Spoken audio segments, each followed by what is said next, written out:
உங்கள் கூட இருக்கிறவங்களே உங்களை புரிஞ்சுக்காம திட்டி பேசுகிறாங்களா? கவலைப்படாதீங்க.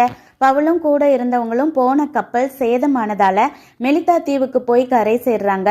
அந்த தீவுக்காரங்களும் இவங்கள நல்லா வரவேற்று கவனிக்கிறாங்க. அப்போ விறகு பொறுக்கிறப்போ பவுல் கையை ஒரு விரியன் பாம்பு கடிக்குது. உடனே அந்த ஊருக்காரங்க, இவன் உண்மையிலேயே கொலைகாரனாக தான் இருக்கணும், கடல்ல இருந்து தப்பிச்சும் பாம்பு கடிச்சு சாக போறானேன்னு ஒருத்தருக்கொருத்தர் பவுலை பற்றி தப்பாக பேச ஆரம்பிக்கிறாங்களே தவிர அவனை காப்பாற்ற முயற்சி செய்யலை. ரொம்ப நேரம் ஆகியும் பவுல் சாகாததால இவன் தேவனாக இருப்பாரோ, ரொம்ப விஷமுள்ள பூச்சி கடிச்சும் சாகலையேன்னு உடனே மாத்தி புகழ்ந்து பேச ஆரம்பிக்கிறாங்க.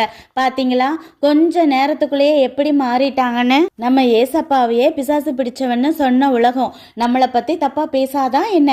அதுக்காக பயந்து வீட்டுக்குள்ளேயே முடங்கி கிடக்கிறவரா நீங்க இருந்தாலும் ஏசப்பா உங்க நீதியை சூரியனை போல வெளிச்சமாக்கி எல்லார் முன்னாடியும் கம்பீரமா நடக்க வைப்பாரு.